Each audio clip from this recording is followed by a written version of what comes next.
Apreciados amigos, incluyo en mi saludo, afectuoso como lo es siempre, una hermosa promesa de Dios dirigida a los que aceptan la intercesión de Cristo en el santuario celestial, es decir, a aquellos cuyos nombres por lo mismo han sido inscritos en el libro de la vida. Gracia y paz os sean multiplicadas. Bendito el Dios y Padre de nuestro Señor Jesucristo, que según su grande misericordia nos hizo renacer para una esperanza viva por la resurrección de Jesús de los muertos, para una herencia incorruptible, incontaminada e inmarcesible, reservada en los cielos para vosotros, que sois guardados por el poder de Dios mediante la fe, para alcanzar la salvación que está preparada para ser manifestada en el tiempo postrero. Primera de Pedro, capítulo 1, 2b a 5. Cuánta seguridad, cuánta certeza en esta promesa. ¿A cumplirse cuándo? No en el momento de la muerte. No, porque los muertos nada saben, sino preparada para ser manifestada en el tiempo postrero, al regreso de Cristo. Al concluir nuestro estudio anterior, nos planteamos una interrogante acerca de la relación entre el juicio investigador y el Evangelio del Reino, y les anticipé que la búsqueda de la respuesta habría de llevarnos a Daniel capítulo 7, versos 9 y 10, versos en los cuales se describe una imponente escena de juicio a verificarse algún tiempo después de 1798. ¿De dónde obtenemos esta conclusión? De la simple lectura de los pasajes en los que se la describe. Así, en los primeros 8 versos del mencionado capítulo aparece una secuencia de 4 bestias feroces emergiendo consecutivamente del agitado mar de la humanidad. Un león con alas de águila representando a Babilonia, un oso con 3 costillas en su boca, a Medo-Persia, un leopardo con 4 cabezas y 4 alas, ajustada descripción del imperio greco-macedónico, y por último, un animal sencillamente indescriptible, una fiera de voracidad insaciable, símbolo del cuarto imperio universal, Roma. Los 10 cuernos en la cabeza de esa cuarta bestia simbólica anticipaban la caída y la fragmentación de ese vastísimo imperio de hierro, y la aparición de entre ellos de un 10º poder, referido como un cuerno pequeño, desarraigando en su surgimiento a 3 de los anteriores, representa un sistema político-religioso que en corto tiempo habría de superar a todos los demás. Siempre en la descripción registrada en Daniel 7, mientras este poder, el cuerno pequeño, estuviera actuando todavía allá en el cielo, en el lugar santísimo del santuario celestial, todo se dispondría para el comienzo del juicio investigador. De acuerdo a estos versículos, el juicio podría haberse iniciado en cualquier momento a partir de los siglos V y VI de la era cristiana, cuando se dieran esos acontecimientos anticipados en la descripción profética. En la explicación complementaria aportada por Gabriel y registrada en los versos 23 al 27, el momento del comienzo del juicio quedó señalado con mayor precisión. ¿En qué forma? Desde cuando el 11º cuerno, el cuerno pequeño, recibiera poder para perseguir a quienes no aceptaran su supremacía, habría de comenzar su período de apogeo de 1260 años de duración, período descrito simbólicamente como tiempo, tiempos y medio tiempo. Ese largo período de sufrimiento para el verdadero pueblo de Dios concluiría cuando ese poder fuera quitado. La historia provee documentación comprobatoria clara y fidedigna de lo anticipado por la profecía. Ese período se inició en el año 538, con un edicto promulgado por el emperador Justiniano I, que le otorgó un poder amplísimo al sistema político religioso romano, simbolizado por el cuerno pequeño romano, y concluyó exactamente 1260 años más tarde, en 1798, cuando la Francia revolucionaria le arrebató ese poder al líder de la Roma cristiana. En algún momento después de 1798, aunque la profecía de Daniel 7 no indica el año exacto cuando ello habría de ocurrir, en la morada de Dios habría de iniciarse el juicio investigador. En palabras de Gabriel, en los versos 25 al 27, y hablará, el cuerno pequeño, palabras contra el Altísimo, y a los santos del Altísimo quebrantará, y pensará en cambiar los tiempos y la ley, y serán entregados en su mano hasta tiempo y tiempos y medio tiempo, es decir, hasta 1798, pero se sentará el juez en algún momento después de 1798 y le quitará su dominio para que sea destruido y arruinado hasta el fin, y que el reino y el dominio y la majestad de los reinos debajo de todo el cielo sea dado al pueblo de los santos del Altísimo, cuyo reino es reino eterno, y todos los dominios le servirán y obedecerán. Saben, apreciados amigos, conviene subrayarlo bien. En 1798, este poder político religioso habría de sufrir un eclipse, y así ocurrió como lo revela la historia. Luego de ello tendría su comienzo el juicio, y cuando el juicio concluyera, este poder habría de experimentar su colapso definitivo, final, como lo adelanta el verso 26. Pero se sentará el juez y le quitarán su dominio para que sea destruido y arruinado hasta el fin. Esto mismo sugiere que después de la herida aparentemente mortal que habría de sufrir en 1798, con el paso del tiempo, el poder representado por el cuerno pequeño habría de experimentar un extraordinario resurgimiento. Todavía durante el tiempo del mencionado juicio, pero tan solo para caer en forma definitiva por intervención de Dios al término del mencionado proceso judicial. Vuelvo a la pregunta que planteamos al comienzo. ¿Qué tiene todo esto que ver con el reino y con el evangelio del reino? En los versos 13 y 14, siempre de Daniel 7, se describen en detalle tanto el comienzo como la finalización del juicio investigador. La aproximación de nuestro representante, Cristo Jesús, a Dios el juez, marcando el comienzo del juicio, y luego de realizarse entre los dos algo que no se describe en el capítulo, la conclusión del mismo al recibir Jesús dominio, gloria y reino. ¿Qué reino? Como lo hicimos notar en uno de nuestros temas anteriores, el mismo reino que Dios entregó a Adán y que éste cedió a Satanás. Plenamente recuperado al término del juicio, el reino será entonces recibido por nuestro Señor Jesús. Ese momento culminante, tan significativo, se describe así en el verso 14. Y le fue dado dominio, gloria y reino, para que todos los pueblos, naciones y lenguas le sirvieran. Su dominio es dominio eterno que nunca pasará, y su reino uno que no será destruido. Con mayor claridad aún, en los versos 26 y 27, se vuelve a describir la feliz recuperación del reino perdido. Pero se sentará el juez, y le quitarán su dominio, para que sea destruido y arruinado hasta el fin. ¿A quién le será quitado? Al cuerno pequeño, símbolo del poder político religioso concentrado en la institución que lidera a la Roma cristiana. ¿Qué pasará cuando le quiten el reino? Lo asumirá Cristo y lo hará para compartirlo con los que lo hayan aceptado, que hayan aceptado su mediación, los que le hayan transferido sus pecados y recibido perdón y limpieza de parte de Dios, el pueblo de los santos del Altísimo, los únicos ciudadanos de ese reino.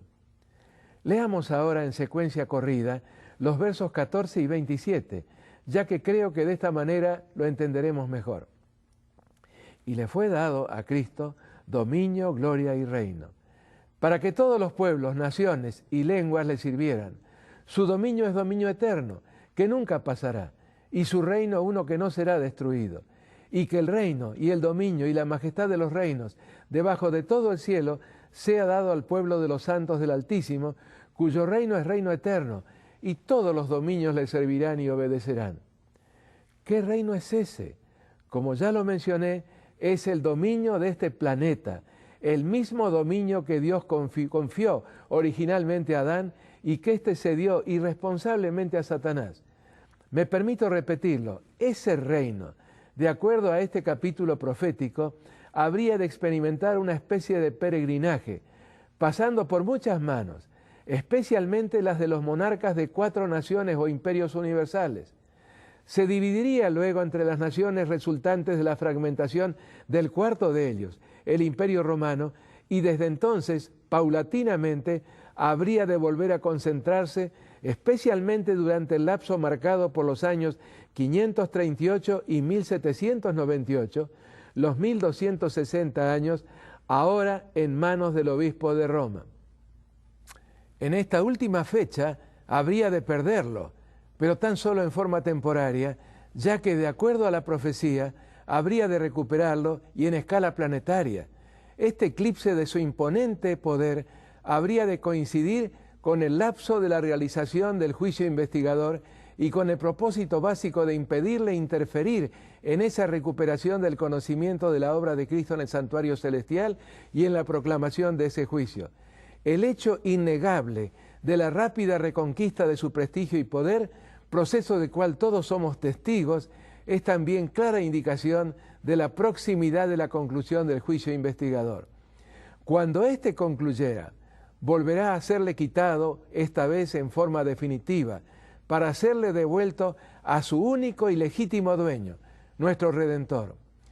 Podría ser, queridos amigos, que el tema de hoy les esté resultando denso, muy denso y difícil de comprender. Es por ello que antes de continuarlo, quiero decirles que la salvación no depende del conocimiento de todos estos detalles, sino tan solo de aceptar a Cristo, nuestro gran sustituto en la cruz y nuestro misericordioso abogado en el santuario celestial. Sin embargo, Dios quiere que sus hijos sean entendidos en los tiempos, que sean sabios en la interpretación de los acontecimientos. Por eso, en su gran condescendencia y amor, nos ha revelado el futuro con tanta precisión. Lo ha hecho para que los acontecimientos no nos sorprendan como ladrón, sino para que al contemplarlos y discernirlos en su verdadero significado, sepamos que nuestra redención está cercana.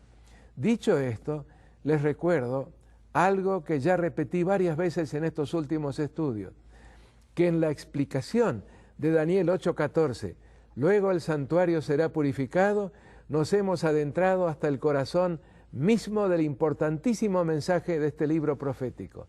Más aún, hemos alcanzado el verdadero centro de toda la revelación del Antiguo Testamento y aún de la del Nuevo. Es tan estrecha la relación del Nuevo Testamento con el libro de Daniel que hace tiempo ya que los eruditos advirtieron que un sonido o tañido daniélico, por así decirlo, se percibe a lo largo de todas sus páginas. A la manera de un apretado repaso, recordemos que en la primera parte de este verso, Daniel 8:14, Miguel anticipó que la purificación del santuario habría de ocurrir cuando hubieran transcurrido 2300 años. ¿A partir de cuándo? Según Daniel 9:25, del momento en que se promulgara un decreto medo-persa que permitiera a los judíos, luego de su largo cautiverio de 70 años en Babilonia, reorganizarse como nación. Como lo consideramos en un estudio anterior, ese decreto está contenido en el libro de Esdras capítulo 7 y fue el último en una serie de edictos promulgados por los emperadores medo-persas en favor de los judíos.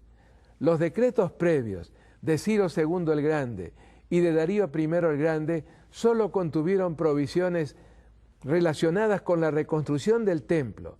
En cambio, el de Artajerjes I Longánime reunió las características anticipadas por la profecía, como podemos leerlo en el verso 25 y 26.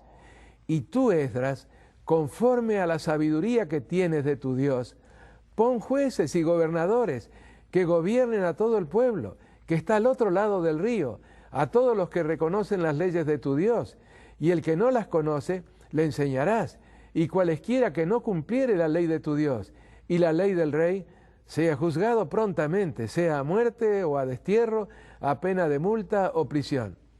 Esta porción del decreto sería suficiente de por sí como para demostrar que es el único que debe tomarse como punto de partida del largo periodo de los 2300 años.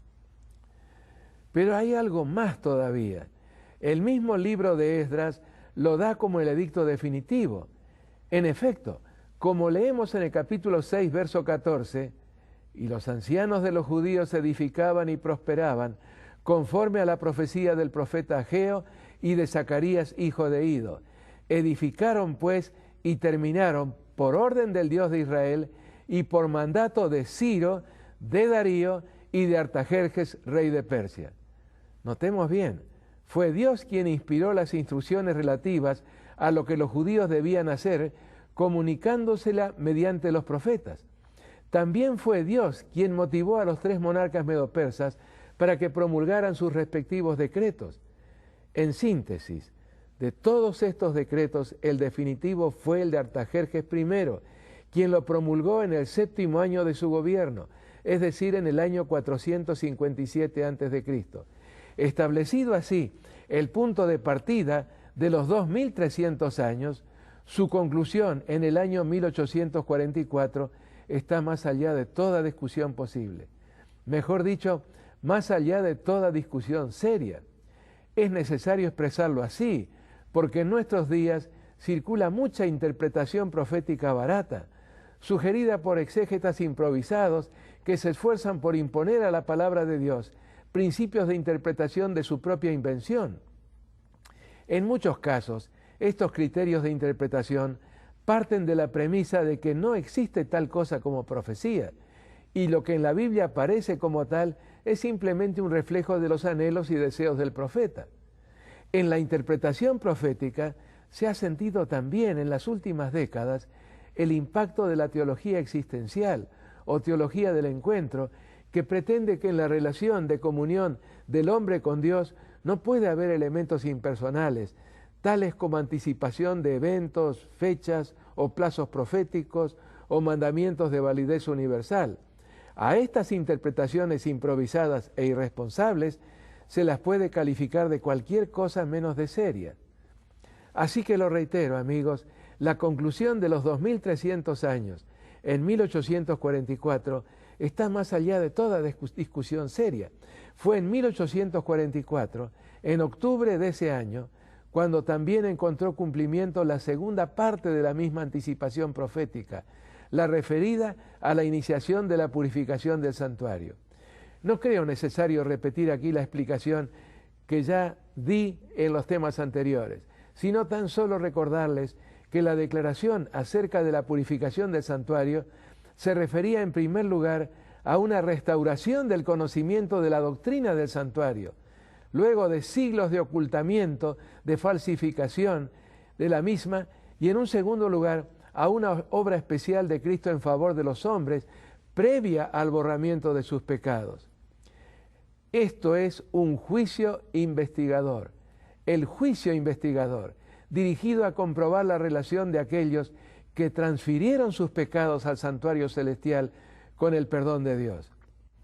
Este juicio, que comenzó con los casos de aquellos que murieron con su fe puesta en los méritos del Salvador, concluirá con los de los vivos, con la última generación de seres humanos sobre este planeta. Concluido este juicio, los pecados perdonados, es decir, aquellos que fueron transferidos por la fe al santuario celestial y aceptados allí por Cristo Jesús, serán borrados de los registros del cielo, no tan solo perdonados, sino borrados. De esta manera, esos registros quedarán limpios, purificados, y con este borramiento también se completará la obra de la purificación del santuario. Por lo mismo, cuando Cristo salga del santuario celestial, todo tiempo de gracia o de oportunidad para los hombres habrá concluido definitivamente. Terminado su ministerio sumo sacerdotal o pontifical, Cristo recibirá de su Padre las insignias correspondientes a su posición de Rey y regresará entonces a la tierra para buscar a los súbditos de su reino. Traerá también consigo simbólicamente todos los pecados que ellos cometieron y de los cuales se arrepintieron sincera y definitivamente, y los colocará sobre Satanás, el gran responsable de todos ellos, el que instigó su comisión.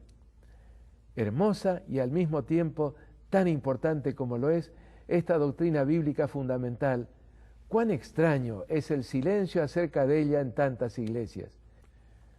¿Tiene Dios hoy quienes la den a conocer a los hombres? Saben, amigos, Dios no hace a los hombres responsables de lo que no conocieron. Bueno, no quiero que me entiendan mal. A lo que me estoy refiriendo es a lo que realmente no conocieron, no a lo que se negaron a conocer. Pues bien, para que ese conocimiento que todos necesitan llegue hasta ellos, Dios escoge y envía sus mensajeros. Es un hecho indiscutible que Dios siempre ha tenido sus representantes y también los tiene hoy. No individuos aislados, uno por aquí y otro por allá, sino un pueblo caracterizado no tanto por su número, sino por su fidelidad a las instrucciones del Señor. De hecho, en las páginas del Antiguo Testamento y de varios incidentes concretos registrados en ellos, nos llegan varias advertencias acerca de la poca afición que Dios tiene por los números, es decir, por la actitud humana de ver en el número la garantía de la corrección de alguna cosa o el poder necesario para la realización de alguna tarea. Nos cuenta el libro de los Jueces que 32.000 hombres respondieron al llamado de Gedeón para libertar a Israel de la opresión madianita, pero Dios solo necesitó de 300 de ellos. Todos los demás fueron enviados de regreso a sus hogares antes del combate. Un batallón de 600 hombres acompañó a Saúl en su intento de tomar aquella fortaleza de los filisteos, pero Dios solo necesitó para ello de 2 hombres, Jonatán y su escudero. Años más tarde, cuando el rey David ordenó la realización de un censo de todos los hombres en condiciones para formar parte de su ejército, con el secreto propósito de hacer del número de ellos la garantía de sus victorias, Dios lo reprendió muy severamente y al costo de las vidas de 70.000 de esos hombres.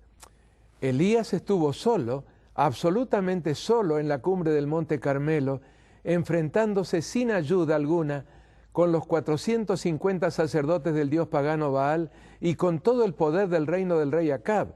Y cuando llegó el momento de anunciar la primera venida de Jesús, fue también un hombre solo, Juan el Bautista, el comisionado para realizar la tarea. Desde los tiempos de Zacarías, uno de los últimos escritores del Antiguo Testamento, nos llega el consejo de Dios a un grupo de hombres atemorizados, amilanados ante la tarea que tenían por delante, porque la consideraban como muy grande para un número tan insuficiente para realizarla. ¿Qué les recordó Dios en ese consejo? No con ejército ni con fuerza, sino con mi espíritu, ha dicho Jehová de los ejércitos. Zacarías 4:6. Algo parecido había sido expresado por David siglos antes, destacando que quienes realizan la obra de Dios no deben pensar tanto en su número o en sus recursos, sino en cumplir con confianza la obra que Dios les encomienda, dejando con él los resultados. Ahora conozco que Jehová salva a su ungido, lo oirá desde sus santos cielos, con la potencia salvadora de su diestra. Estos confían en carros y aquellos en caballos, mas nosotros, del nombre de Jehová nuestro Dios, tendremos memoria. Ellos flaquean y caen, mas nosotros nos levantamos y estamos en pie. Salmo 20, versos 6 al 8. Allá en la antigüedad, cuando Dios consideró necesaria la formación de un pueblo, llamó a un hombre, a Abraham, y aunque las posibilidades de tener un hijo, tan solo uno, eran totalmente nulas, de este patriarca se originó una nación muy numerosa, los hijos de Israel, descendientes de las 12 tribus originadas de los bisnietos de Abraham. Cuando un nuevo Israel, anticipado ya en las profecías, debió ocupar el lugar del antiguo, Jesús eligió un grupo de 12 hombres, todos ellos laicos sin preparación académica, y sobre ellos levantó su iglesia. Lamentablemente, siglos más tarde, esa iglesia se dejó tentar por los atractivos de la unión con el Estado, y como consecuencia de ello cayó en apostasía, traicionando la enseñanza del Evangelio. Pero mientras que la iglesia apóstata se hundía más y más en el contaminante pantano de sus relaciones adúlteras con el poder secular, Dios tuvo representantes fieles que mantuvieron en alto la antorcha de la verdad, aunque muchísimas veces al costo de sus propias vidas. No fueron muchos los hombres a través de los cuales, allá en el siglo XVI, Dios envió una ferviente invitación a la iglesia apóstata para volver a la pureza del Evangelio. Apenas un puñado, pero qué obra tan extraordinaria hicieron. Tristemente, esa invitación fue desoída oficialmente en el Concilio de Trento, el antepenúltimo de los grandes concilios de esa iglesia, y a los reformadores no les quedó más alternativa que abandonarla. No podían hacer otra cosa si querían ser fieles a Dios y a su palabra. Así, desde un poco antes del siglo XVI, pero con mayor celeridad desde la Reforma, las grandes verdades bíblicas olvidadas, negadas y adulteradas comenzaron a ser recuperadas una a una. Tal vez la primera de ellas fue la preeminencia de las Escrituras, la Biblia por encima de toda otra autoridad sobre la tierra, tanto religiosa como secular. De ahí la preocupación de los reformadores de proporcionársela al pueblo en su propio idioma. Las tinieblas de siglos de apostasía y de oscuridad espiritual comenzaron a levantarse de sobre la gente como resultado del contacto con la fuente de la luz, las Sagradas Escrituras. Otra de aquellas hermosas verdades recuperadas fue la de la salvación por la fe en Cristo, la justificación por la fe, no por obras. Cuánto gozo produjo la comprensión de que no son las obras del hombre las que otorgan la salvación, sino que está en un don, un regalo de Dios, al que solo hay que aceptar con fe y humildad. Mientras que en el concepto medieval, la salvación que se consideraba como un resultado siempre inseguro de toda clase de obras y aún de la inversión de mucho dinero, ahora se comprendió que no hay nada que el hombre pueda hacer o pagar para obtenerla, sino que se recibe tan solo por fe. Qué enormemente consoladora es esta indubitable certeza. No hemos concluido este importantísimo tema, pero lo haremos en nuestro próximo estudio. Y ahora oremos a nuestro Padre Celestial. Bondadoso Padre Celestial, si algo anhelamos es tu aprobación y la gran felicidad que siempre la acompaña. Ayúdanos a acercarnos a ti confiadamente y a descansar en los méritos del sacrificio de Jesús en la cruz y en su intercesión por nosotros en el santuario celestial. Te lo suplicamos agradecidos, rogándote también por nuestros oyentes, por sus hogares y por sus seres queridos, en el nombre precioso de Jesús. Amén. Sí, mis amigos, la recuperación de las grandes verdades tomó su tiempo. Fueron pocos aquellos hombres que en el siglo XVI, todos ellos religiosos, me refiero a sacerdotes, monjes y monjas, que estudiaron la palabra de Dios y aceptaron el gran principio de la superioridad de la Biblia sobre toda tradición y sobre todo otro documento. Después fue la justificación por la fe en Cristo, la aceptación de un regalo, del regalo de la salvación, que se acepta solamente por la fe y gracias a los méritos de nuestro Salvador. Y así, una a una, se fueron recuperando todas estas preciosas verdades. Y nosotros, en estos tiempos, somos los receptores de toda esa recuperación, incluyendo la recuperación de la gran verdad, del juicio investigador, de la evaluación de los caracteres de los hombres en el santuario celestial, previa al regreso de nuestro Señor en gloria y majestad en las nubes de los cielos. Un saludo muy cordial para todos ustedes. Es más, un abrazo. Amén.